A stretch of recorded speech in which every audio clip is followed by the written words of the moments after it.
बिस्मिल्लाहिर्रहमानिर्रहीम नहमदुहु व नुसल्ली व नुसल्लिमु अला रसूलिहिल करीम अम्मा बअद फ़अऊज़ु बिल्लाहि मिनश शैतानिर रजीम बिस्मिल्लाहिर्रहमानिर्रहीम सुब्हानल्लज़ी अस्रा बिअब्दिही लैलन मिनल मस्जिदिल हराम इलल मस्जिदिल अक़सल्लज़ी बारकना हौलहु लिनुरियहु मिन आयातिना इन्नहु हुवस समीउल बसीर सदक़ल्लाहु मौलानल अज़ीम। रब्बि इश्रह ली सदरी व यस्सिर ली अमरी वहलुल उक़दतम मिन लिसानी यफ़क़हू क़ौली। अल्लाहुम्मा सल्लि अला मुहम्मदिन व अला आलि मुहम्मद कमा सल्लैता अला इब्राहीम व अला आलि इब्राहीम इन्नका हमीदुम मजीद। अल्लाहुम्मा बारिक अला मुहम्मदिन व अला आलि मुहम्मद कमा बारकता अला इब्राहीम व अला आलि इब्राहीम इन्नका हमीदुम मजीद। 15वें सिपारे में सूरह बनी इसराइल और सूरतुल कहफ़ दो सूरतें हैं और दोनों की दोनों सूरतों में 12-12 रुकू हैं और तकरीबन आयात के एतबार से भी बराबर ही हैं। सूरह बनी इसराइल में 111 आयात और सूरतुल कहफ़ में 110 आयात हैं और भी बहुत सारी वजूह के एतबार से दोनों में बाहमी मुनासबत है। और सूरह बनी इसराइल इसका आगाज़ सुब्हानल्लज़ी अस्रा अल्लाह की तस्बीह से होता है और सूरतुल कहफ़ का आगाज़ अल्लाह की हम्द से होता है, अल्हम्दुलिल्लाहिल्लज़ी अंज़ला अला अब्दिहिल किताब।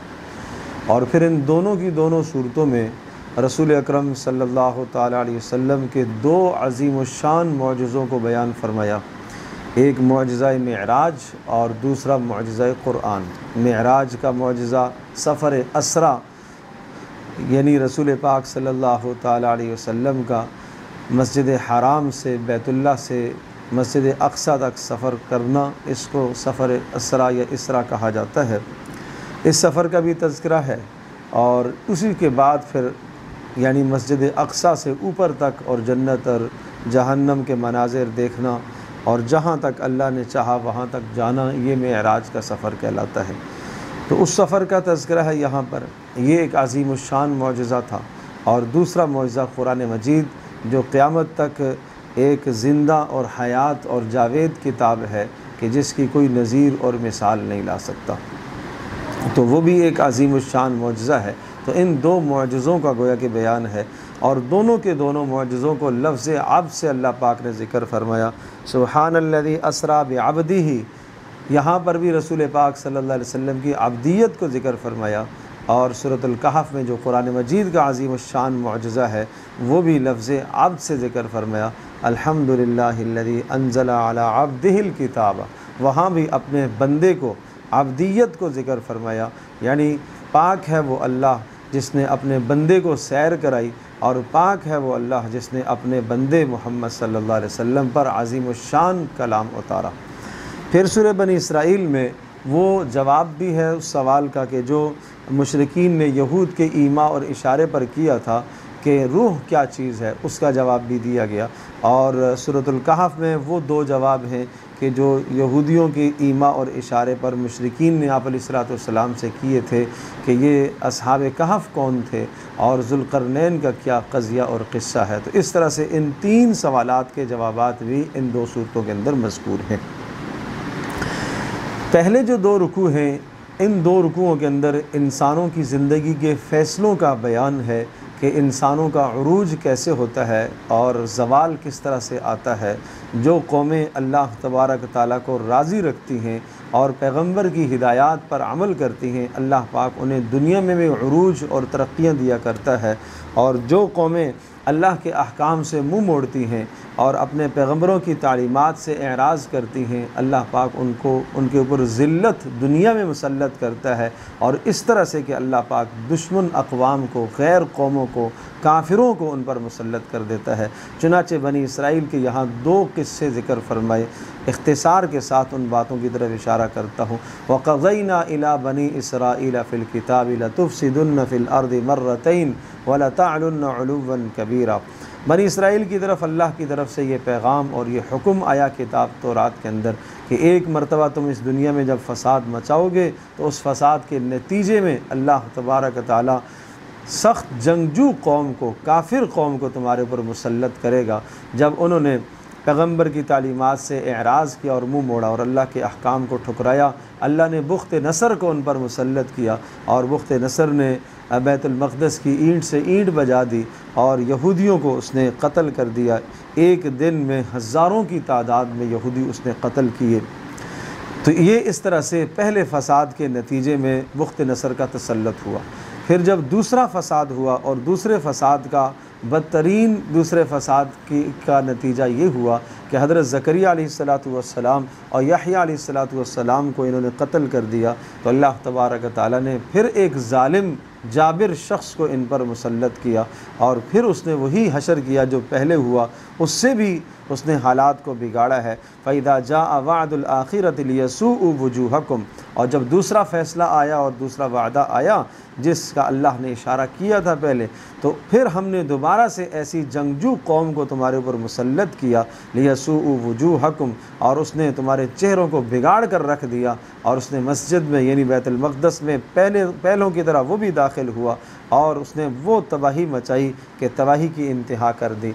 तो ये उम्मत मुस्लिमा को समझाया गया है कि अगर तुम हद से तजावज़ करोगे, अल्लाह के अहकाम से मुँह मोड़ोगे, पैगम्बर की तालीमात से अगर एराज़ करोगे, तो जिस तरह से अल्लाह पाक की तरफ से उन कौमों पर यानी बनी इसराइल पर जैसे अल्लाह ने दुश्मनों को मुसल्लत किया, उसी तरह से तुम्हारे ऊपर भी दुश्मनों का तसल्लुत हो सकता है।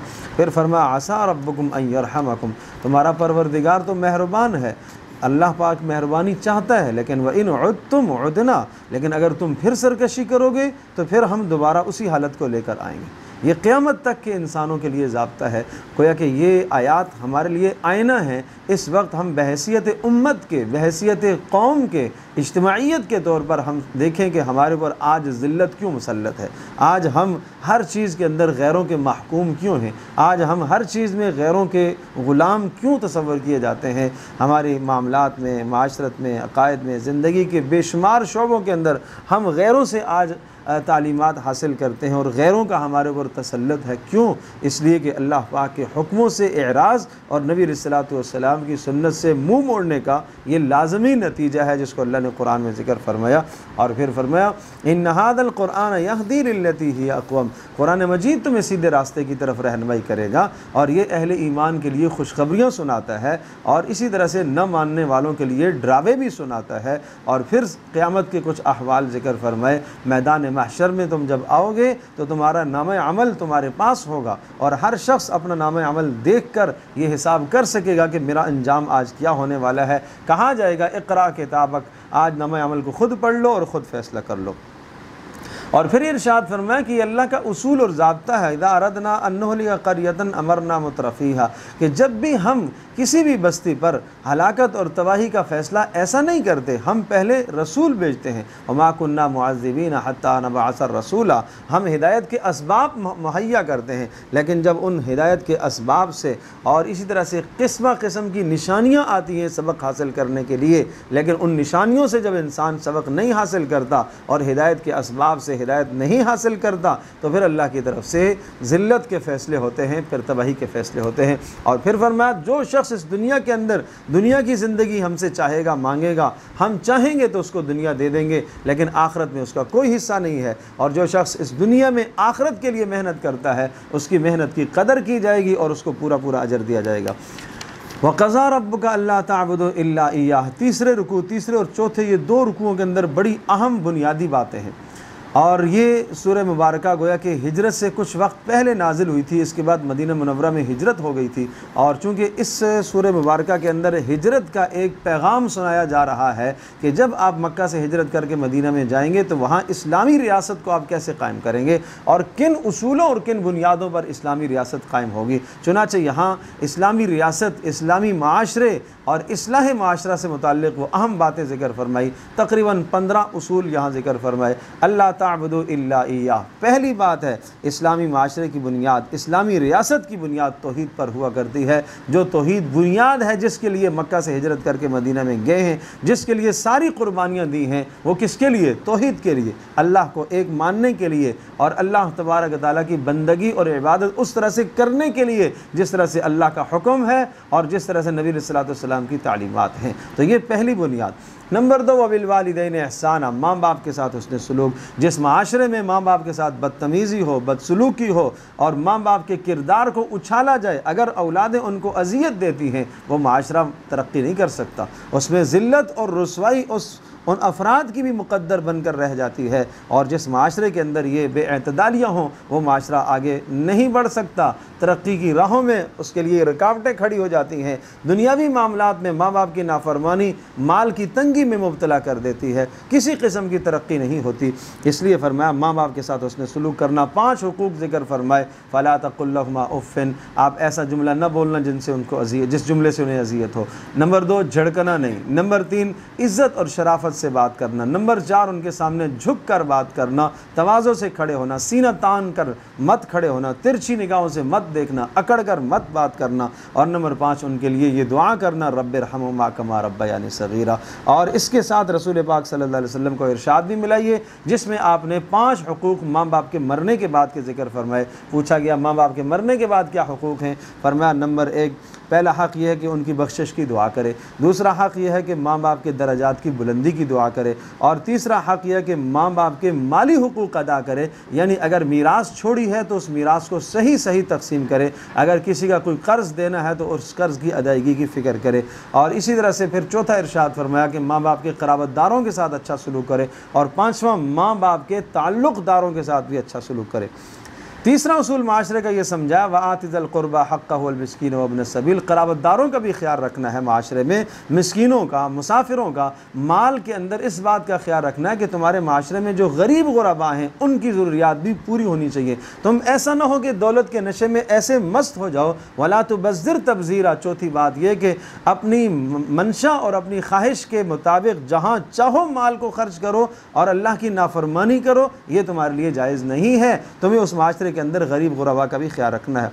5वां उसूल समझा, अगर तुम्हारे पास देने को कुछ नहीं है गरीबों के लिए तो किस तरह से उन्हें जवाब देना है। वइम्मा तुअरिज़न्ना अन्हुम इब्तिग़ाअ रहमतिन मिन रब्बिक, और अगर तुम्हें कोई उम्मीद है कि कल हमारे पास वसात हो जाएगी फिर हम दे देंगे, आज देने को नहीं है, फ़क़ुल लहुम क़ौलन मैसूरा, तो हाजतमंदों को बड़ी प्यार से और शफ़क़त से समझाओ। वला तजअल यदक मग़लूलतन, इअ्तिदाल सिखाया, खर्च में अपनी ज़ात पर भी खर्च करना है, किसी भी मौके पर खर्च करना है तो इअ्तिदाल से खर्च करो। ऐसा भी ना सारा तुम खर्च कर दो कल खुद तुम्हें शर्मिंदगी हो, और ऐसा भी ना हो कि तुम बुखल से काम लो, बल्कि इअ्तिदाल से खर्च करो। तुम्हारा परवरदिगार जिसके लिए चाहता है रोज़ी फैला देता है। वला तक़्तुलू औलादकुम खश्यत इमलाक, औलादों के फ़क़्र व फ़ाक़े के डर से औलादों को कत्ल मत करना। फ़क़्र फ़ाक़े के डर से कि बच्चे बड़े हो जाएंगे तो खाएंगे कहाँ से, बच्चे बड़े हो जाएंगे तो ज़रूरियात इनकी कैसी पूरी होगी। फरमाया इस मामले में औलादों को कत्ल मत करना, इस वजह से, इस डर से, खौफ फ़ाक़े के डर से औलादों को कत्ल न करना।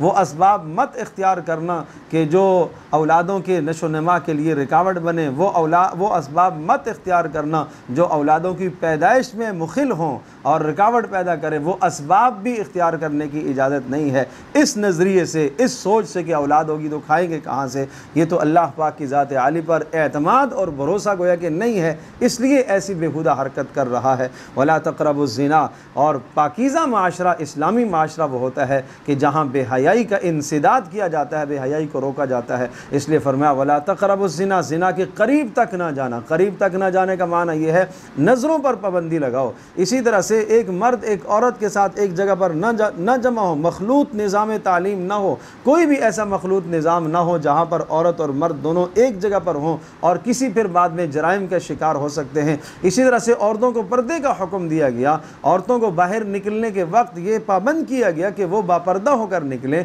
और वो अपने पाँव की आहट भी ऐसी न करें जिससे ज़ेवर की आवाज़ आए और जिससे किसी जालिम का और जिस शख्स के दिल के अंदर कोई रोग हो, कोई बीमारी हो, उसका दिल गुनाह की तरफ माइल हो। वला तक़्तुलुन नफ्स अल्लती हर्रमल्लाहु इल्ला बिल हक़, किसी नफ्स को नाहक मत कत्ल करना, इसलिए कि ये बड़े जुर्म की बात है। वला तक़रबू मालल यतीम, और यतीम के माल के करीब मत जाना, यानी उसके माल को अपने माल के अंदर जम करके मत खर्च करना। हाँ, अगर यतीम के माल को तिजारत में लगाना चाहते हो और उसको बढ़ाना चाहते हो तो उसकी इजाज़त है। वाउफ़ू बिल आहद, वादे की पासदारी करना, और वादे की पासदारी पूछी जाएगी। वाउफ़ुल कैल इज़ा किल्तुम, और इसी तरह से नाप तोल में कमी मत करना, बराबर बराबर करते रहना। वला तक़फ़ु मा लैसा लका बिही इल्म, और बिला तहक़ीक़ ख़बरों को आगे मत फैलाना। इससे माशरे के अंदर तबाही पैदा होती है, अफरा तफरी शुरू हो जाती है और इज़्तिराब की कैफियत हो जाती है, अमन माशरे का छिन जाता है। इसलिए बिला तहक़ीक़ ख़बरों को आगे मत लेके जाना। जिस चीज़ के मुताल्लिक़ तुम्हें कोई मालूमात नहीं है उस पर तुम मत अमल करना, तहक़ीक़ कर लिया करो। इसलिए तुमसे समा और बसर और फ़ुआद, कान और तुम्हारी आँखों और दिल के बारे में तुमसे पूछा जाएगा। और अकड़ मर कर मत चलना, अकड़ना मत ज़मीन के अंदर। वला तमशी फ़िल अर्ज़, ये तकब्बुर अल्लाह का पसंद नहीं है, ये तकब्बुर पसंद नहीं है। जब इंसान तकब्बुर करता है तो दूसरों को हक़ीर समझता है, इससे इस्लामी माशरा कैसे क़ायम होगा? माशरे के अंदर तो हर एक दूसरे का खैर खा होता है। जब दिल में तकब्बुर आएगा तो दूसरे के साथ क्या खैर खाई करेगा? ये उसूल ज़िक्र करने के बाद फरमाया ज़ालिका मिम्मा औहा इलैका रब्बुका मिनल हिक्मा, ये तुम्हारे परवरदिगार की तरफ से वही आई है, तुम्हारे परवरदिगार का हुक्म नामा है। इन तमाम के तमाम उसूलों और ज़वाबित और क़वानीन को बनाने वाला कौन है? तुम्हारा परवरदिगार है। मुक़न्निन, कानून बनाने वाला कौन है? अल्लाह की ज़ात है। तो ये गोया कि यूँ समझो कि एक पर्चे पर लिख दिए जाएँ सारी बातें और आखिर में किसी की मोहर लग जाए, किसी का दस्तखत हो जाए। बिल्कुल इसी तरह से अल्लाह तबारक व तआला ने आखिर में यूँ फरमाया, ये तेरे परवरदिगार की तरफ से वही क्यों ही बातें हैं। वलक़द सर्रफ़ना फ़ी हाज़ल क़ुरआन लियज़्ज़क्करू, फिर कुरान मजीद की तारीफ़ ज़िक्र फरमाई। इसमें हमने किस्म किस्म की मिसालें ज़िक्र फरमाई हैं और किस्म किस्म की मिसालों से लोगों को हम समझाते हैं ताकि वो हिदायत की तरफ आ जाएं। और फिर इसी तरह से वो लोग जो बास बादल मौत, क़यामत के बाद उठने का इनकार करते हैं, उनको दलाइल के साथ समझाया गया। और ये सब समझाया वक़ुल इबादी यक़ूलु लती हिय अहसन, ये समझाया शैतान तुम्हारे दरमियान में इस्लामी माशरे के अंदर हसद और कीने और बुग़्ज़ ये डालता रहेगा। तुम्हें ये शैतान का दाव समझना है, तुम्हें ये शैतान के हथकंडों को समझना है। ये आदम अलैहिस्सलाम से लेकर अब तक और ये क़यामत तक तुम्हारा दुश्मन चला आता है, चला आ रहा है और चलता रहेगा। इसके बाद भी ये तुम्हारे साथ दुश्मनी करता रहेगा, तुम्हें समझना है। और अल्लाह पाक के अज़ाब से बेखौफ कभी भी मत हो जाना। रब्बुकुमुल्लज़ी युज़्जी लकुमुल फुल्का फ़िल बहरि लितब्तगू मिन फ़ज़ली, पर तुम्हारा परवरदिगार जो कश्तियों को तुम्हारे लिए ताबिअ करता है। और जब समंदरों में तुम फंस जाते हो और जब मसाइब में तुम फंस जाते हो तो किसको पुकारते हो? अल्लाह ही को पुकारते हो। तो उस रब से तुम्हें किसी हाल में गाफिल नहीं होना है, ये ख्याल करना। अमिन तुम अन युईदकुम फ़ीही तारतन उखरा अफ़अमिन तुम अन यख़सिफ़ बिकुम जानिबल बर्रि, अगर अल्लाह के अज़ाब से बेखौफ हो जाते हो, अल्लाह कादिर मुतलक है कि ज़मीन के किसी हिस्से में तुम्हें धंसा दे जब तुम गुनाह कर रहे हो, या दोबारा से तुम्हें उसी मुसीबत के अंदर वापस ले जाए। अल्लाह पाक तो कादिर मुतलक है। वलक़द कर्रमना बनी आदम, इस्लाम की इंसान की तकरीम को बयान फरमाया कि अल्लाह पाक ने इसको सबसे इज़्ज़त अता फ़रमाई है, तमाम मखलूक़ात पर अल्लाह ने इसको इज़्ज़त अता फ़रमाई। तो इसकी इज़्ज़त का तकाज़ा ये है कि इसको अपने रब की बंदगी करनी चाहिए और लोगों की बातों से, गैर मुस्लिम अक़वाम, यहूद व नसारा,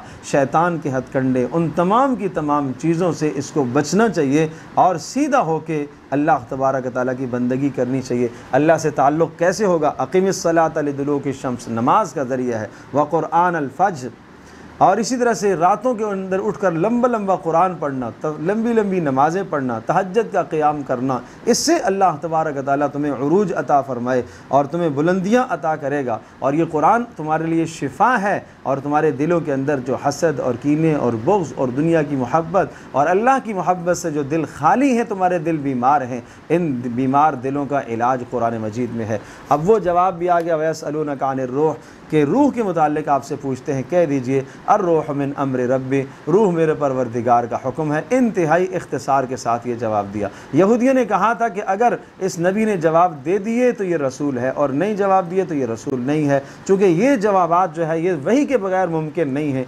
इसलिए और ये जवाब इसी किस्म के जवाबात गुज़श्ता किताबों के अंदर भी आ चुके थे रूह के मुताल्लिक़। तो यहूदी बखूबी इस बात को जानते थे कि रूह के मुताल्लिक़ सवाल किया जाएगा तो क्या जवाब आएगा और ज़ुल्क़रनैन का क्या जवाब आएगा, अस्हाब कहफ़ का क्या जवाब आएगा।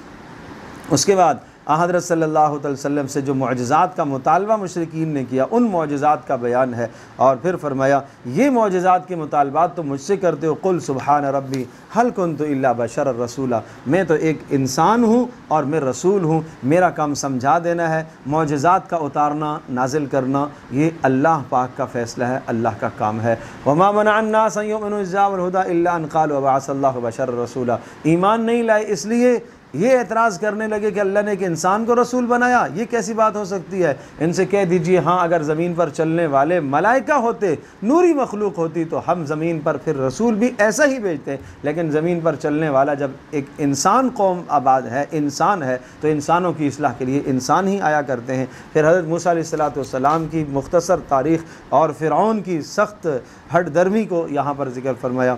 अल्हम्दुलिल्लाहिल्लज़ी अंज़ला अला अब्दिहिल किताब वलम यजअल लहू इवजा। उसके बाद सूरतुल कहफ है और सूरह बनी इसराइल के आखिरी अल्फाज जो हैं वो क्या हैं? कुल अल्हम्दुलिल्लाहिल्लज़ी, सारी तारीफ़ें उस अल्लाह के लिए कि जिसने कि यहाँ जो औलाद के सिलसिले से पाक, शरीक के सिलसिले से पाक, दोस्ती से पाक, कि वो किसी से कमज़ोर होकर दब कर किसी से दोस्ती कर ले, इन तमाम के तमाम मसाइल से वो पाक है। अल्लाह की हम्द बयान की और अगली सूरत का आगाज़ भी अल्लाह की हम्द से है। यही गोया कि दोनों सूरतों में बाहमी रब्त है। फिर ये बात समझने की है कि सूरतुल कहफ वो सूरह मुबारक है कि जिसके मुताल्लिक़ आप अलैहिस्सलाम ने इरशाद फरमाया कि ये दज्जाल के फ़ितने से, यानी जो आदमी इसके पढ़ने का अहतमाम करेगा उसे ये दज्जाल के फ़ितने से महफूज रखेगी। और तरगीब दी हर जुमे को इसकी तिलावत की जाए। ये भी बताया कि जो रोज़ाना 10 आयात इसकी इब्तिदाई पढ़ेगा और बाज़ रिवायात में आखिरी 10 आयात के मुताल्लिक़ भी आया है, वो दज्जाल के फ़ितने से महफूज रहेगा। अब दज्जाल के फ़ितने के साथ इस सूरत का क्या ताल्लुक़ है, क्या मुनासबत है? इसको दज्जाल के फ़ितने से हिफाजत का जो ज़रिया बनाया गया, बताया गया, क्यों? ये बात समझने की है कि दज्जाली फ़ितना होगा क्या। ये आसानी से समझिए कि दज्जाली फ़ितना मादियत का नाम है। गोया कि इस सूरह मुबारक के अंदर ईमान और मादी अशिया की कशमकश को बयान किया गया है, टकराव को बयान किया गया कि ईमानियात और मादियात, इन दोनों की कशमकश हमेशा से चली आ रही और क़यामत तक ये कशमकश का सिलसिला रहेगा। तो इस मज़मून को समझाने के लिए 4 यहाँ पर किस्से और वाक़यात ज़िक्र फरमाए। एक असहाब कहफ का किस्सा है। अब असहाब कहफ का किस्सा क्या कि एक तरफ खौफ हो, एक तरफ डर हो और जान जाने का ख़दशा हो, और दूसरी तरफ ईमानियात है। अब ये मादियात हैं, खौफ एक मादी चीज़ है, और इसी तरह से उस खौफ की वजह से अब ऐसी सूरत हाल पैदा हो गई कि अगर ये ईमान लाते हैं तो जान जाती है, ईमान नहीं लाते और अल्लाह पर ईमान नहीं रखते तो आखिरत का बड़ा नुकसान है। तो इस मौके पर इन्होंने ईमानियात को तरजीह दी है, ईमानी ताकत को इन्होंने तरजीह दी और ज़ाहिरी असबाब को इन्होंने छोड़ दिया, ज़ाहिरी ताकत को इन्होंने छोड़ दिया और एक किनारा कशी इख्तियार करके गार में चले गए और वहाँ जाके अल्लाह की इबादत की। तो अल्लाह तबारक तआला ने उनकी हिफाजत फरमाई। 309 साल अल्लाह पाक ने उनको वहाँ सुला दिया। तो इस किस्से से क्या समझाया जा रहा है कि किसी भी किस्म का अगर खौफ तुम्हारे सामने रुकावट आ जाता है, क़यामत के दिन ये उज़र नहीं चलेगा कि फ़लाँ का खौफ था, फ़लाँ बादशाह का खौफ था, फ़लाँ ताकत का खौफ था, इसलिए हम अल्लाह की बंदगी नहीं कर सके। अगर तुम्हारे लिए वहाँ अल्लाह की बंदगी करना मुमकिन नहीं है, अगर उस ताकत से टकराना तुम्हारे लिए मुमकिन नहीं है, तो तुम अपना ईमान बचाकर किसी किनारे में चले जाओ और अपने ईमान का तहफ़्फ़ुज़ करो। ईमान का तहफ़्फ़ुज़ तुम्हारे लिए ज़रूरी है। तो यहाँ जो है ईमानी ये खौफ एक ज़ाहिरी मादी चीज़ है, इसका टकराव ईमानियात के साथ हुआ, ईमानी ताकत के साथ हुआ। तो ईमानी ताकत को बहरहाल गलबा हुआ और उन्होंने अपने ईमान का तहफ़्फ़ुज़ किया। तो ये वाक़या इसलिए सुनाया। और बाकी फिर इस वाक़े में और बेशुमार इबर और बेशुमार इसमें नसीहत की बातें हैं। और दूसरा वाक़या वज़रिब लहुम मसलर रजुलैनि जअलना लिअहदिहिमा जन्नतैनि मिन अअनाबिन। एक शख्स था जिसके 2 बाग थे और बहुत खूबसूरत और बेहतरीन बाग थे, और उन बागों के अंदर खजूरों के दरख्त भी और इसी तरह से अंगूरों के दरख्त भी और किस्म किस्म के फल दीगर भी उसमें मौजूद, और बाकी बीच में खेतियाँ भी और दरमियान में नहरें भी चल रही हैं। गोया कि एक मुतवस्सित घराने की जो ज़िंदगी होती है, जो उसे माल की ज़रूरियात होती हैं, वो सारी की सारी ज़रूरियात उस शख्स की पूरी थी। तो यहाँ टकराव हुआ ईमान का मादियत के साथ, माल के साथ टकराव हुआ। और जब ईमान का टकराव माल के साथ हुआ, उस शख्स ने माली बातों को, मादे को तरजीह दी है। अल्लाह तबारक ताला ने उस मादे के अंदर होते हुए उसे नाकाम कर दिया। ये समझाया जा रहा है। चुनाचे इसका एक साहिब था, दूसरा साथी, जो इसको समझाता रहता था कि ये तू जो कर रहा है ये गलत कर रहा है। लेकिन ये जालिम जो अपने माल के अंदर गुरूर और तकब्बुर में मुब्तला था, ये यूँ कहता था, ये क्या कहा करता था? ये कहता था कि जनाब अना अक्सर मिनका मालन व अज़्ज़ु नफ़रा, मेरा माल तुझसे ज़्यादा है, मेरी इज़्ज़त माशरे में तुमसे ज़्यादा है, मैं साहिब माल हूँ। आज भी एक मालदार ताकतवर शख्स का यही उसकी सोच है। तो ये एक ताजिर की एक दौलतमंद की इस वक्त की भी सोच है कि वो अपने आप को दूसरों से बेहतर समझ रहा होता है। वदखल जन्नतहु वहुव ज़ालिमुन लिनफ्सी, और दूसरा इसने जुर्म ये किया कि जब अपने उस बाग को देखने लगा और लहलाते हुए और सरसब्ज़ और शादाब बाग को देखकर कहने लगा मेरा ये ख़्याल है कि ये कभी भी इस पर कोई फ़ना और कोई इस पर अदम तारी नहीं होगा, हमेशा हमेशा ये रहेगा। इसी तरह से आज भी जब इंसान को माली तरक्कियाँ मिलती हैं तो आदमी उनको अपना कमाल समझता है और उस माल के घुमंड में आकर दूसरों को हक़ीर जानता है, और इसी तरह से आदमी ये समझता है कि अब तो ये दौलत मेरे पास हमेशा हमेशा रहेगी, और आखिरत की तैयारी का कोई अमल उसके पास नहीं होता। तीसरा उसका जुर्म ये था वमा अज़ुन्नु साअत क़ाइमा, कहने लगा क़यामत तो नहीं कायम होगी, और अगर हो भी गई तो दुनिया में मुझे जिस तरह से माल व मता मिला हुआ है और इज़्ज़त मिली हुई है, आखिरत में भी मेरे साथ यही होगा, आखिरत में भी मुझे बड़ी इज़्ज़त मिलेगी। आज भी इसी तरह से अमल न करके अल्लाह की ज़ात आली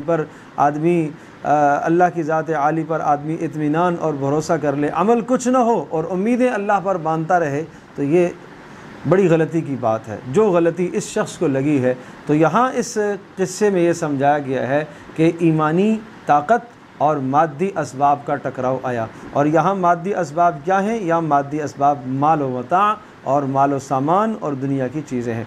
और जो इसका साहिब था, इसका नेक आदमी, इसका जो दोस्त था, उसने कहा कि तुझे यूँ कहना चाहिए कि माशाअल्लाह ला कुव्वता इल्ला बिल्लाह, माल को देखकर, दुनिया की ताकत को देखकर, दुनिया की चीज़ों को देखकर तुम्हें ला हौला वला कुव्वता इल्ला बिल्लाह पढ़ना चाहिए, तुम्हें माशाअल्लाह का लफ्ज़ पढ़ना चाहिए, तुम्हें अल्लाह की हम्द व सना करनी चाहिए, तुम्हें अपने घुमंड में इस तरह से ये जुमले बोलना, ये जुमले बसा औक़ात घुमंड और तकब्बुर वाले जुमले इंसान की उस नेमत के ज़वाल का ज़रिया बन जाते हैं। गोया कि यही मुतकब्बिराना जुमले इसकी नेमत के ज़वाल का ज़रिया बने। और क़ारून का अल्लाह ने तज़किरा फ़रमाया, उसने भी कहा इन्नमा ऊतीतु अला इल्मिन इंदी, ये सब कुछ मेरी ज़ाती सलाहियत है। और एक मर्द मोमिन का काम ऐसे मौके पर उसका क्या अमल होता है? हज़रत सुलेमान अलैहिस्सलाम को भी अल्लाह ने इक़्तिदार अता फ़रमाया, माल अता फ़रमाया, हुकूमत दी। उन्होंने फरमाया इन्न हाज़ा लहुवल फ़ज़्लुल मुबीन, ये अल्लाह का फ़ज़ल है, हाज़ा मिन फ़ज़्लि रब्बी, ये मेरे परवरदिगार का फ़ज़ल है। एक मोमिन की ज़िंदगी ये होती है कि वो इन सब चीज़ों को अल्लाह का फ़ज़ल समझता है। और उसके बाद फिर एक दुनिया की ज़िंदगी की मिसाल और कुछ आमाल का पेश होना, क़यामत के दिन सारे आमाल जो तुम करोगे वो सब तुम्हारे सामने पेश हो जाएंगे, और एक एक अमल भी तुम्हारे सामने आ जाएगा, कोई शय मख्फी नहीं होगी। और फिर हज़रत आदम अलैहिस्सलाम का और इबलीस शैतान का तज़किरा यहाँ पर भी है, जिस तरह से पिछली सूरह बनी इसराइल में भी इख्तिसार के साथ था, यहाँ पर भी ये तज़किरा है। और ये समझाया कि ये अज़ली तुम्हारा दुश्मन है, तुम्हें मादी असबाब में झगड़ कर रखता है, और मादी असबाब में झगड़ने के नतीजे में तुम ईमान से महरूम हो जाते हो। वइज़ क़ाला मूसा लिफ़ताहु ला अब्रहु। तीसरा क़िस्सा हज़रत मूसा अलैहिस्सलाम और हज़रत ख़िज़र अलैहिस्सलाम का एक बाहमी क़िस्सा है। दोनों के एक सफ़र का तज़किरा है कि दोनों ने एक सफ़र फरमाया, और हज़रत ख़िज़र को अल्लाह तबारक तआला ने कुछ ख़ास इल्म अता फ़रमाया हुआ था, और ख़ास कुछ मालूमात और तकवीनी तौर पर उन्हें इल्म दिया हुआ था। तो हज़रत मूसा अलैहिस्सलाम ने दौरान सफ़र चंद सवालात पूछे। हालांकि हज़रत ख़िज़र ने कहा था मेरे साथ चलने की शर्त ये है, सीखने की शर्त यह है कि मुझसे कोई सवाल ना पूछना। चुनाचे जब दोनों सफ़र में चले, एक कश्ती में सवार हुए, तो हज़रत ख़िज़र ने उस कश्ती के तख्तों को तोड़ दिया, कश्ती को ऐबदार बना दिया। हज़रत मूसा अलैहिस्सलाम से रहा न गया, वो बोल पड़े ये क्या किया आपने? क्या आपने ये काम इसलिए किया ताकि इनको डुबो दें आप समंदर के अंदर? उन्होंने हमारे साथ एहसान किया है, हमें कश्ती में सवार किया, और आप उनके साथ बुराई कर रहे हैं, ये क्या तरीक़ा है? तो हज़रत ख़िज़र ने कहा मैंने तुम्हें कहा नहीं था तुम मेरे साथ नहीं चल सकोगे, सब्र नहीं कर सकोगे? कहा अच्छा मैं माज़रत चाहता हूँ, उसमें एतराफ़ फरमाया। फिर आगे चलते चले गए, और चंद बच्चे खेल रहे थे, तो हज़रत ख़िज़र ने एक बच्चे को पकड़कर कत्ल कर दिया। तो मूसा अलैहिस्सलाम फ़ौरी बोल पड़े, और वो पैगंबर थे, तशरीई पैगंबर थे, उन्हें बोलना ही चाहिए था, और यही उनके शान के मुनासिब था, इसलिए कि पैगंबर किसी खिलाफ शरअ बात जो वो समझ रहा है उसको वो देख कर चुप नहीं हो सकता। तो कहा ये क्या किया आपने? तो फिर हज़रत ख़िज़र ने कहा कि मैंने कहा नहीं था कि आप सब्र नहीं करोगे। कहा अच्छा इसके बाद अगर मैंने बात की तो फिर आप मुझे जुदा कर देना। चुनाचे फिर आगे चले, एक बस्ती में पहुँचे, तो वहाँ जब भूख की शिद्दत हुई तो खाना तलब किया बस्ती वालों से, उन्होंने खाना नहीं दिया, लेकिन एक दीवार थी जो वहाँ गिरने के करीब थी, तो हज़रत ख़िज़र ने उस दीवार को मुरम्मत करके उसको दुरुस्त कर लिया। हज़रत मूसा कहने लगे इस पर उजरत ले लेनी चाहिए थी आपको, कि इन्होंने हमें खाना भी नहीं खिलाया और आपने एहसान कर दिया। पीछे काम जो नज़र आए हैं वो काम ऐसे हैं कि कश्ती वालों ने एहसान किया, आपने उनकी कश्ती तोड़ दी, और बच्चे को बिला वजह आपने कत्ल कर दिया। और यहाँ ये चाहिए था कि आप इनसे कोई उजरत लेते, आपने उजरत नहीं ली, आपने उन पर एहसान कर दिया। तो खज़र ने कहा अब मेरे और तुम्हारे दरमियान में जुदाई हो गई। अब फिर वो तमाम के तमाम तीनों अहवाल से आगाह किया। जो पहले वाली बात थी, कश्ती को ऐबदार इसलिए किया था कि आगे कश्ती जिस तरफ जा रही थी वहाँ एक बादशाह है, सही सालिम कश्ती ले लेता है, मैंने चाहा कि इसको ऐबदार बना दूँ ताकि वो गसब से छीनने से कश्ती बच जाए उनकी। दूसरी जो बात थी कि बच्चे को कत्ल किया का इसलिए कत्ल किया कि अल्लाह तबारक ताला इस बच्चे का नेअमल बदल उनको अता फरमाएगा, और ये बच्चा अगर बड़ा होता तो बड़ा होने के बाद अपने माँ बाप को नाफरमान और काफिर बना देता। तो इसलिए अल्लाह की मंशा यही थी, इसलिए ऐसा हुआ। और तीसरा जो मामला है दीवार के ठीक करने का, इसलिए कि दीवार के नीचे एक यतीम, 2 यतीम बच्चों का ख़जाना था और उन यतीम बच्चों का बाप एक नेक साले इंसान था। तो उसकी नेकी की वजह से इनका ख़जाना महफूज किया ताकि जनाब ये बुलूग को पहुँचे तो अपना ख़जाना निकाल ले। तो इस वाक़े से ये समझाया है कि पैगम्बर हज़रत मूसा अलैहिस्सलातु वस्सलाम भी इस दुनिया के अंदर, यानी हमेशा नबी वो अपनी ज़हानत में, फ़तानत में, समझदारी में इंतहाई कमाल को पहुँचा हुआ होता है। उस वक्त जितने भी लोग होते हैं सबसे ज़्यादा समझदार, सबसे ज़्यादा ज़ीरक, सबसे ज़्यादा अक्लमंद अल्लाह का रसूल और नबी हुआ करता है। इसके बावजूद भी रसूल और नबी को भी वही की ज़रूरत है। वो भी इस दुनिया में जो ज़िंदगी गुजारेगा वो भी वही के हुक्मों का पाबंद होगा। तो ये समझाया जा रहा है कि तुम्हें अपने इल्म पर, अपनी मालूमात पर, अपनी मालूमात और इन चीज़ों पर और अपनी इजादात पर तुम्हें कहीं घुमंड न हो जाए। एक तरफ अल्लाह की ज़ात आली और अल्लाह की हिकमतें और मसलहतें क्या हैं, तुम अपने इल्म के मुताबिक एक मसलहत समझते हो लेकिन हकीकत में उसकी मसलहत कुछ और है। तो ये समझाया गया इस वाक़े से कि तुम्हें अल्लाह की ज़ात आली पर भरोसा होना चाहिए, और ये भरोसा होना चाहिए कि अल्लाह पाक जिस चीज़ की हिकमत को समझता है हम उसकी हिकमत को नहीं जान सकते। देखने में ऐसा होता है कि एक चीज़ हमें नागवार गुजर रही होती है लेकिन अल्लाह की उसमें हिकमत होती है। देखने में एक चीज़ हमें अच्छी लग रही होती है लेकिन अल्लाह के यहाँ वो नापसंद अमर होता है। तो इसलिए इस मामले में तुम वही के मोहताज हो और तुम्हें वही की तालीमात पर अमल करना चाहिए। और चौथा और आखिरी क़िस्सा है वो ज़ुल्क़रनैन का क़िस्सा है। एक नेक साले इंसान थे और अल्लाह तबारक ताला ने पूरी दुनिया का इक़्तिदार अता फ़रमाया, मशरिक़ का सफ़र फ़रमाया, मग़रिब का सफ़र फ़रमाया, मशरिक़ तक अल्लाह के दीन को, अल्लाह की तौहीद को फैलाया, मग़रिब तक फैलाया।